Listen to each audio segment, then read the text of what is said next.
pour revoir beaucoup d'amis et beaucoup de collègues. Je voudrais dire quelque chose, puisque je ne vais pas rapporter ça dans mon exposé, mais peut-être dans l'histoire de la médecine tunisienne, la création de l'AMLPS, la création de ces journées scientifiques, quand même, sont à l'actif de personnes qui ont marqué l'histoire de la médecine régionale et nationale aussi. La création de la MLPS avec Dr Aloulou, Dr Khrouf, la création de ces journées avec des équipes qui comprennent Dr Lassad Sabah, Dr Kamoun, Fouzi, Abdelhamid Bouatour. Je pense que ce sont des personnes que nous devrons remercier et nous ne pouvons pas les remercier assez pour cette pérennité de la manifestation qui nous permet chaque année de nous rencontrer et de discuter de sujets d'actualité et de sujets également qui nous concernent tous sur le plan scientifique.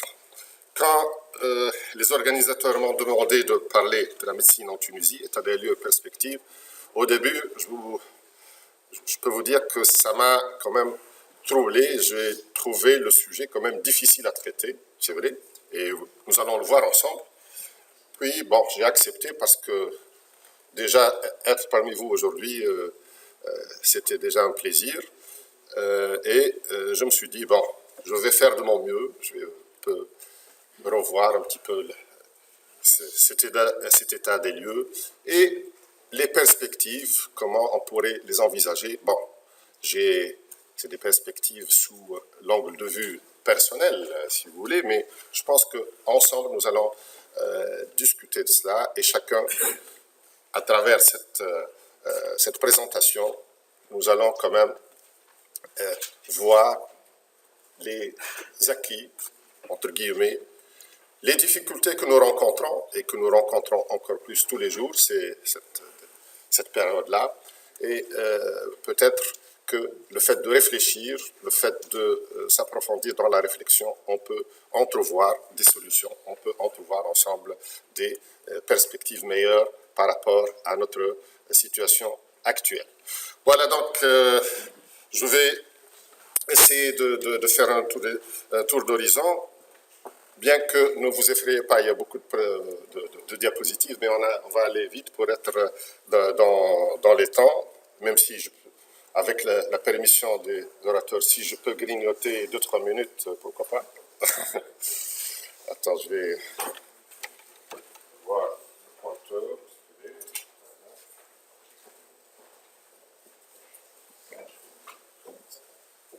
Oui, le pointeur. Il y a un laser.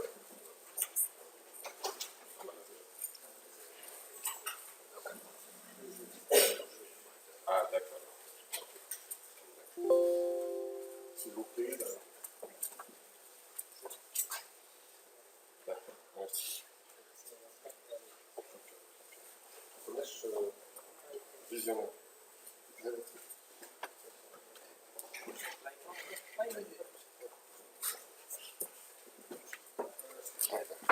Bon, donc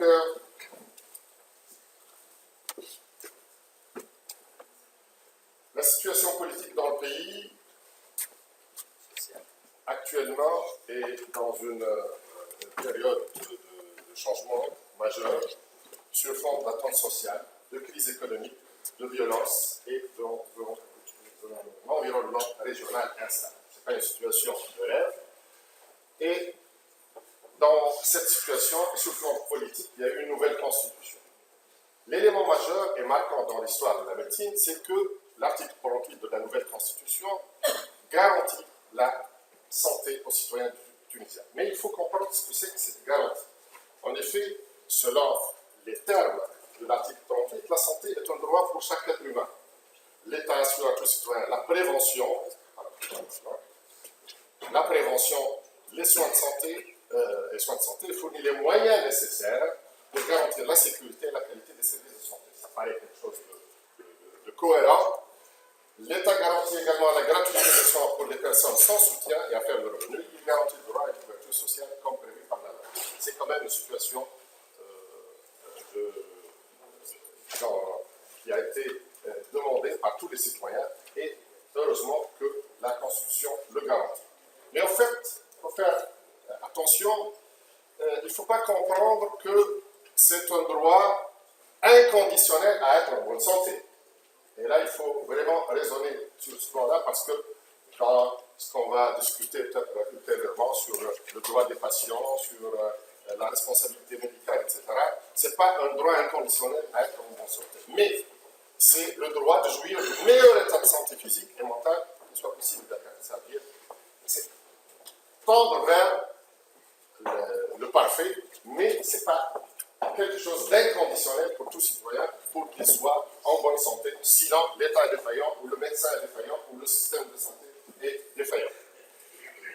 Il y a également d'autres conventions internationales qui ont été, disons, qui ont émaillé l'histoire internationale, mais tunisienne, c'est la déclaration d'Alma-Ata, où la Tunisie a été signataire, parmi les premiers signataires, c'est le droit et le devoir de participer individuellement et collectivement à la planification et à la mise en œuvre des soins, ça veut dire c'est la participation des malades, des citoyens, des associations à la mise en place des politiques de santé. La Tunisie a signé cette convention. Les normes internationales également sur lesquelles on pourrait s'appuyer appellent dans tout système de santé à une disponibilité d'offres de toutes les gammes de soins pour des patients, à une accessibilité physique et économique non discriminatoire et accès à l'information, ça veut dire que tout citoyen devrait pouvoir accéder physiquement, quel que soit son handicap ou autre, ou quel que soit son éloignement. Économiquement, ça veut dire que sur le plan économique, l'accessibilité possible, quels que soient les revenus de ce citoyen. L'acceptabilité, ça veut dire que l'offre de soins soit acceptable culturellement et éthiquement. Et puis la qualité, et là c'est ce qui est le plus important actuellement à considérer, ça veut dire que médicalement, techniquement, cette offre de soins devrait être de qualité. État des lieux. Donc nous avons vu les principes généraux et les droits des citoyens. Nous allons voir l'état des lieux en Tunisie. On va aller rapidement parce que bon, on peut rester toute une journée pour faire l'état des lieux, tout l'historique de la médecine tunisienne, mais essayons d'être le plus bref possible. Sur le plan démographique, vous savez tous qu'il y a au niveau de la Tunisie une augmentation du nombre des personnes âgées, proportion en hausse. Nous sommes aux environs de 11 millions d'habitants, avec une parité presque parfaite entre hommes et femmes. Et donc, les plus de 60 ans commencent à augmenter en proportion. La pyramide des âges reflète une transition démographique. Et là, c'est un terme à ne pas oublier. La transition démographique va influencer toute notre vision et toute notre politique ultérieure dans la mise en place des politiques ultérieures dans le domaine de la santé. Vous voyez ici les perspectives. En 1996, les plus de 60 ans étaient de 5,5%. En 2004, 9,3%. Et dans la projection 2030, un peu moins que 20%. Vous voyez donc cette augmentation presque exponentielle de la tranche des personnes supérieures à 60 ans. L'espérance de vie à la naissance, bien qu'elle reflète, et là c'est quelque chose d'une satisfaction, elle reflète un développement économique et social. Je pense qu'on n'en voit pas. Elle reflète un développement économico-social important qui a été soutenu durant des décades. Vous voyez ici l'évolution. En 1999, l'espérance de vie était en moyenne de 70 ans. En 2011, 74, presque 75. Et en 2014, 75,7. Mais comme vous le voyez, et comme nous le savons tous, il y a des disparités régionales. Cette espérance de vie est plus élevée dans les régions côtières par rapport aux régions de l'intérieur. Et ça reflète disons, ce constat des différences régionales, nous allons les voir un peu partout durant tout cet exposé-là.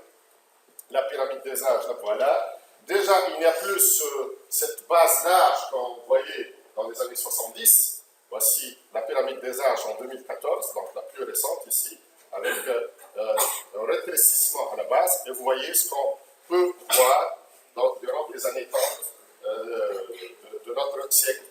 Donc la projection en 2030, celle qu'on verrait en l'année 2030. La population vit dans notre pays essentiellement en milieu communal, aux alentours des 2 tiers des personnes, et 1 tiers en milieu non communal, rural. L'urbanisation est rapide ou soutenue, avec tous les problèmes sociaux et économiques que ça peut engendrer. Et je parlerai de problèmes socio-économiques de façon régulière pour cet exposé, parce que ce sont les principaux déterminants de santé que nous connaissons tous. La situation économique et sociale est un grand déterminant de santé. La croissance économique était acceptable jusqu'à 2010. La Tunisie a pu réaliser des progrès en termes d'éducation et de santé, comme vous le savez. L'indice de développement humain, c'est-à-dire corrigé à la qualité, donc ce ne sont pas des chiffres bruts de banquier seulement. L'indice de développement humain s'est également développé, bien qu'un peu moins que les chiffres de croissance purement économique, avec toutefois, comme nous l'avons bien constaté, une baisse de cet indice de développement humain en 2013. En termes de protection sociale, nous le savons tous, la réforme majeure, et en 2007, c'est la création de la CNAM, avec un accroissement important des transferts sociaux. Qu'est-ce que ça veut dire des transferts sociaux? Ça veut dire tout l'argent qui va vers le côté social. Santé, éducation, etc. Tout ça a bien progressé, ce qui montre la dimension sociale du développement, mais encore, et nous le savons tous, malheureusement, beaucoup de franges et des franges importantes de la population sont inadéquatement couvertes. La couverture par l'ensemble des caisses, vous le connaissez, elle est assez bonne pour la plupart des actifs, presque parfaite pour le secteur public, un peu moins pour le secteur privé, mais vous voyez ici seulement un faible taux pour les salariés agricoles, et il y a également beaucoup de populations, beaucoup de personnes qui sont en dehors du système et on ne connaît pas vraiment leur position vis-à-vis de cette couverture. La CNAM donc, couvre en moyenne 68% de la population, et il y a l'État assume un mécanisme d'assurance médicale gratuite, l'AMG, qui contribue à couvrir les plus vulnérables, et ils ne sont pas peu nombreux. Ça dépasse les 20% donc, de la population. Pourquoi parce qu'on peut voir tous les éléments, mais j'ai essayé de zoomer sur plusieurs registres. J'ai rapporté le registre des médicaments parce que c'est quand même une rubrique importante en termes de dépenses, et sur le plan historique, il y a quand même quelque chose d'important, c'est la création de la pharmacie centrale. La pharmacie centrale en Tunisie est quelque chose, et je pense que c'est un acquis. Vous voyez ici, elle est incontournable par rapport à tout le circuit du médicament, aussi bien par rapport aux médicaments importés, où il y a quand même la PCT est le seul importateur de médicaments. Les médicaments locaux passent par la pharmacie centrale ou les grossistes, mais la pharmacie centrale, c'est actuellement un garant de stabilité, un garant de bonne qualité des médicaments à l'importation. Il n'y a pas de faux médicaments qui sont achetés par la pharmacie centrale. Et je pense que la pharmacie centrale, et si vous connaissez un peu les systèmes à l'échelle internationale, je pense que vraiment, par rapport à ce qu'on voit dans d'autres pays, même dans la région, le fait d'avoir un monopole d'une institution publique pour l'achat de médicaments internationaux, c'est une garantie de qualité qu'il faut préserver et vraiment ne pas ignorer. En effet, la pharmacie centrale a été créée en 1961, donc c'est un acquis de l'indépendance, et c'est elle qui garantit le monopole de l'importation de tous les médicaments de l'étranger. Heureusement, en Tunisie, il y a eu une politique de promotion de la production locale, une production locale en fort développement. Actuellement, la production locale, c'est-à-dire les firmes pharmaceutiques locales, est un pilier, c'est le second pilier de l'approvisionnement en médicaments en Tunisie. Il assure presque la moitié de l'approvisionnement en termes de valeur et près de 60% en termes d'unités de médicaments. Donc c'est quelque chose d'important, un secteur à soutenir et il a encore une marge de progression qu'on peut toujours espérer et dans les meilleurs délais pour même être sur le marché international encore plus présent. Tout à l'heure, je vous ai dit que l'état socio-économique, la situation socio-économique influence directement la santé. Les déterminants sociaux de la santé sont les principaux éléments qu'il faut prendre en compte et sur lesquels on peut agir pour améliorer la situation du citoyen. En effet, si on voit ce schéma-là, vous voyez ici le risque pour la santé pour les personnes, le poids de ce risque augmente s'il y a des risques environnementaux, s'il y a une scolarisation insuffisante, s'il y a une alimentation et une nutrition inadéquate, s'il y a du chômage, s'il y a des situations de logement inadéquats, la pauvreté, etc. Tout cela, tous ces éléments vont alourdir le poids et les dépenses de santé et diminuer la qualité de la santé du Tunisien et de tout pays, d'ailleurs, pas seulement des Tunisiens. La pauvreté et le chômage, nous savons tous qu'il y a eu quand même beaucoup d'acquis en termes de réduction de l'extrême pauvreté depuis 50 ans, mais la disparité régionale, comme je l'ai dit, persiste. Il y a une disparité importante. Le chômage, et là, bon, c'est pas moi, nous le savons tous et nous le vivons chaque jour, c'est un schéma structurel, vraiment, qui est inhérent à notre choix de politique économique, difficile à résorber, toujours concentré dans des régions plus que d'autres, et qui concerne plus les femmes et les diplômés. En termes d'éducation, c'est toujours un déterminant social de la santé. Nous avons fait des progrès, comme vous le savez, des taux nets de scolarisation importants, un accès universel et gratuit à l'école, une bonne parité filles-garçons, toujours, des disparités régionales notoires et surtout des problèmes d'abandon. Tout cela, quand même, influence la qualité en termes de santé. Les logements, ça également c'est important. Il y a eu des acquis avec un bon raccord au réseau public d'eau potable, raccord à l'électricité, mais les grands acquis sont surtout et toujours en zone communale, le secteur non communal, dans les zones agricoles, n'ont pas bénéficié de toute cette essor. L'assainissement s'est amélioré, et là, j'insiste sur la gestion des déchets, surtout actuellement, déficience marquée durant la période de transition, retard important d'enlèvement des déchets, décharge anarchique, accumulation.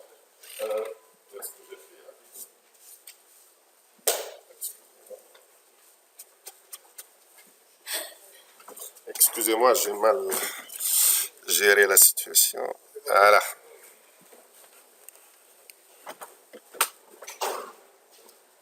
Donc, tout cela peut être une source d'insalubrité publique et de nuisance et une menace pour la santé publique.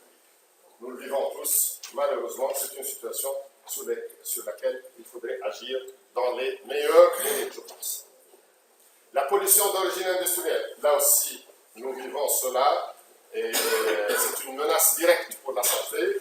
Vous savez tous que dans certaines régions, essentiellement le littoral de Gabès et de Sfax, il y a une menace importante.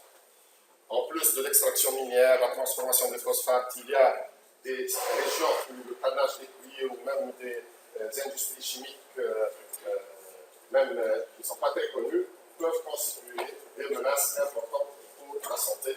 Et là, par exemple, des régions on a l'impression qu'ils ne sont pas menacés, tels que par exemple la région de Bizerte, près de la raffinerie, il y a des émanations également importantes et il y a une pollution qui peut poser de sérieux problèmes de santé publique. Et là je rapporte un rapport de l'OMS, ce n'est pas une vision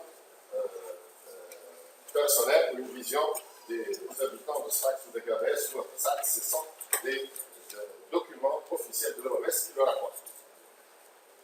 D'autres facteurs environnementaux sont à prendre en considération. Quoi? La situation géographique de la Tunisie. La Tunisie est, sur le versant sud de la Méditerranée, a une position avec une grande fragilité des écosystèmes. Elle est très vulnérable au changement climatique et nous voyons l'aridité sur 3-4 années de suite, parfois des périodes de pluie. Mais globalement, l'aridité continue à avancer et les ressources en eau constituent une préoccupation majeure.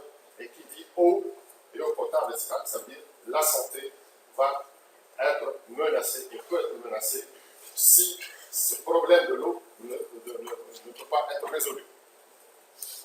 Vous savez tous que les facteurs comportementaux sont importants. Le mode de vie du citoyen, et rapidement, le mode de vie actuellement est de plus en plus sédentaire. Vous savez pourquoi? L'urbanisation, la sédentarité, l'accroissement des déplacements véhiculés des habitants, et même le fait qu'il y a des télés, l'Internet, des smartphones, etc. Les gens sont sédentaires, toujours assis. L'alimentation du Tunisien a changé, s'éloigne du modèle méditerranéen, malheureusement, et donc il y a une détérioration en termes quantitatifs et d'équilibre qualitatif. Ce sont des menaces pour la santé, comme vous le savez. Le tabagisme constitue un facteur de risque important, vous le connaissez tous, mais la chose sur laquelle je voulais insister, c'est que la Tunisie est signataire de la Convention internationale sur le tabac, pour limiter, etc. Mais malheureusement, l'application de la loi est restée en décalage par rapport aux engagements. Et là, les responsables nationaux et régionaux devraient quand même agir pour appliquer des lois qui existent, pour appliquer des engagements qu'on a fait à l'échelle internationale. La violence à l'égard des femmes et des enfants existe, et c'est un élément majeur qu'il ne faut pas oublier, on a l'impression que ça n'existe pas, et ça c'est également quand même un facteur tant de nuisance sur la santé, tant physique que psychologique. Tout cela, donc on a vu toute cette situation qui a gravé l'évolution de l'histoire de la Tunisie en termes de santé. Qu'est-ce qu'on voit en fin de compte? Quel est le résultat de tout ça? Une très lente progression de la mortalité, pour différentes raisons, surtout le vieillissement de la population. Et si on voit les causes de cette mortalité, nous allons voir le profil des maladies qui sont actuellement présentes. Vous voyez ici une prévalence importante des maladies cardiovasculaires, 30%, surtout l'hypertension artérielle, les tumeurs, 16%, les maladies endocriniennes, 10 à 12%, maladies de l'appareil respiratoire. Vous voyez ici en décalage les maladies infectieuses et parasitaires. Donc, nous le savons tous, nous l'avons toujours dit, mais les chiffres le prouvent encore, les maladies donc, infectieuses sont en régression et les maladies non transmissibles sont en nette évolution, surtout maladies cardiovasculaires et maladies métaboliques.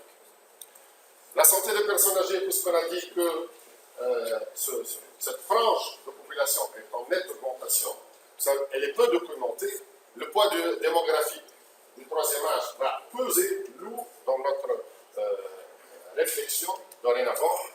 Il y a certainement, il va y avoir toutes les maladies chroniques qu'il faut gérer, c'est bien personne, mais il faut également voir que nous allons rencontrer de sérieux problèmes parce que tous les déterminants sociaux de la santé économique tout à l'heure concernent en grande partie les sujets âgés, la pauvreté, la difficulté d'accès, etc., l'absence de couverture sociale. Tout ça, les personnes âgées sont concernées par cet aspect-là. Les maladies transmissibles, comme vous le savez, la Tunisie a obtenu des régressions. Nous avons vu cette régression sur les chiffres. Mais j'ai voulu mettre cette plaque pour voir quelles sont les principales maladies qui existent encore, sur lesquelles on discute encore aujourd'hui en Tunisie. C'est surtout la tuberculose, la leishmaniose, l'hépatite A, la brucellose, la méningite, la méningocoque. Je ne sais pas si les médecins sont d'accord, mais c'est ce qui est rapporté un peu dans les statistiques de l'OMS. Bon, les hépatites virales B et C restent quand même une préoccupation. La situation épidémiologique du VIH est plus ou moins rassurante parce que il y a une introduction de la thérapie depuis l'an 2000 et puis il y a tout un plan stratégique de lutte contre le sida, ce qui laisse la situation relativement stable aujourd'hui. Allons vers la discussion du système de santé maintenant. Notre système de santé, comment il peut répondre à tous ces défis et à toute cette problématique. La première étape, il faut dire, historiquement, on est passé par 3 grandes périodes. Le système de santé, tout juste après l'indépendance, des années 60 à 70, le système s'est intéressé à la formation du personnel de santé, création des facultés de médecine, des écoles d'infirmiers, développement de l'infrastructure dans le secteur public, d'hôpitaux et surtout ce qu'on appelle les dispensaires ou les centres de soins de base. La première ligne a été développée essentiellement avec un grand maillage territorial, avec des campagnes de masse et d'activités préventives, des vaccinations et puis la prévention de maladies transmissibles. Et il faut vraiment remercier et faire chapeau bas à tout le personnel paramédical et infirmier, qui était le moteur de l'activité de santé durant cette période-là. Il y avait très peu de médecins, comme vous le savez, et beaucoup de personnel paramédical, hygiénistes, infirmiers, étaient vraiment disponibles. Ils allaient un peu partout en Tunisie et ont donné des résultats extraordinaires. Dans une seconde étape, les années 80-90, accroissement de la couverture sanitaire avec la réforme de soins de santé de base, ça c'est ce qu'on a vu tout à l'heure avec la signature de la Convention d'Alma-Ata, et c'est vraiment la réforme des établissements de santé publique avec une autonomie de gestion qui a été donnée au CIAD pour certains établissements. Mais l'élément important, c'est le développement du secteur privé. Secteur privé de soins et de l'industrie pharmaceutique privée également. Ce sont 2 grands piliers de la santé qui sont développés durant cette période et qui ont vu un essor important avec, en parallèle, une meilleure couverture à l'échelle nationale et un accroissement des dépenses de santé qui sont passées de 3,8% à 5,5% du PIB en l'an 2000. Vous voyez, c'est quand même une période où le secteur privé a pris, disons, ses responsabilités et participe jusqu'à aujourd'hui au système de santé, à la santé publique du Tunisien. Je dis bien le secteur public. Le terme santé publique ne veut pas dire que c'est le secteur étatique, ça veut dire la santé du citoyen. La troisième étape, c'est l'étape actuelle, en cours. Elle devrait être une étape de l'amélioration de la qualité et une étape de maîtrise des dépenses de santé. Donc, c'est une étape qui doit répondre à 2 défis, la qualité et la maîtrise des dépenses de santé. Actuellement, les dépenses de santé sont de l'ordre de 7,1% du PIB. C'est bon, ça s'améliore, mais nous sommes toujours en dessous des normes internationales parce que les pays développés qui ont un système de santé bien développé dépassent les 10% et peuvent atteindre 12-13% du PIB. Tant au niveau du secteur public qu'au niveau du privé, il y a cette problématique de qualité et de maîtrise des dépenses et toujours le système de couverture sociale avec la CNAM a certainement amélioré le taux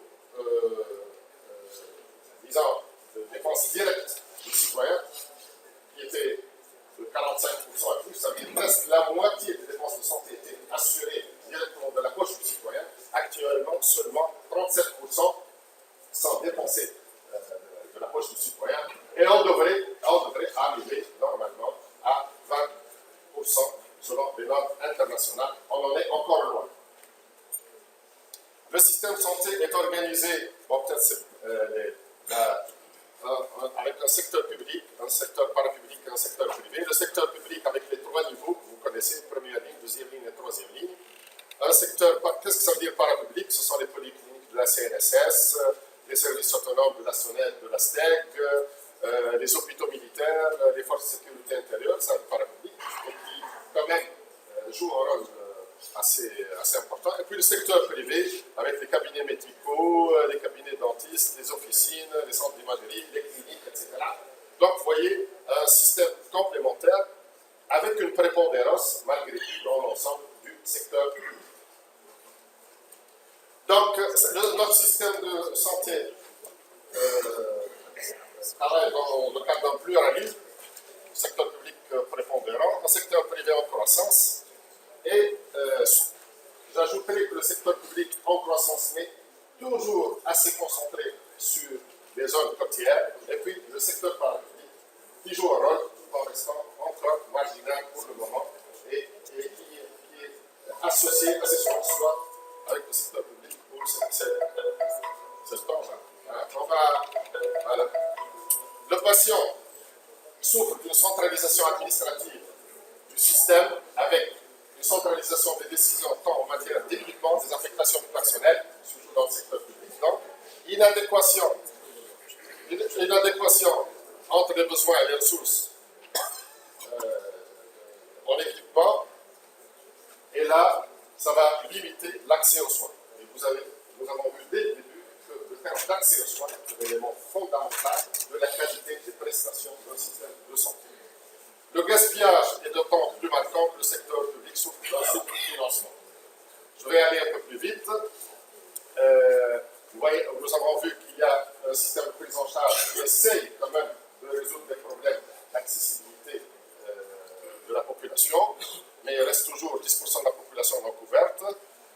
Là, un tout petit tableau qui montre que l'évolution de la répartition des dépenses de la CNAM entre les secteurs. En 2007, il y avait un appui très important au secteur public par rapport au secteur privé. En 2010, quand même, ça se resserre. Il y a presque un équilibre entre le soutien au secteur public et le soutien au secteur privé. Les médicaments, là, on ne va pas trop aller dans les détails, mais pour dire que dans le secteur du médicament, il y a une problématique réglementaire. Il y a beaucoup de textes réglementaires qui sont devenus obsolètes et qui ne facilitent pas l'amélioration du secteur. Donc, il faut réviser beaucoup de textes. Et dans notre système, surtout public, il y a un problème d'informatisation qui vise la traçabilité. Vous savez tous que la traçabilité des médicaments, entre la prescription jusqu'à la dispensation et la consommation pour le patient, il y a un système qui devrait assurer la traçabilité qui est encore inopérant aujourd'hui, essentiellement dans le secteur public. Les médicaments donc nécessitent une réorganisation importante. Là, actuellement, il y a de nouveaux textes en matière de processus d'octroi d'AMM qui ont permis de diminuer les délais. Ça marche, il y a une amélioration et il y a une réflexion quant au système de pricing, on appelle cela, de fixation des prix et de fixation des taux de remboursement. Il faut vraiment réaliser tout cela et les gens s'attachent là, mais ça prend du retard encore. La répartition du personnel, comme on l'a dit, est un élément important, qualitativement et quantitativement, c'est satisfaisant, mais très mal distribué. Et il y a un problème de développement professionnel continu qu'il faudrait envisager et organiser de façon rationnelle dans le futur. Je vais avancer.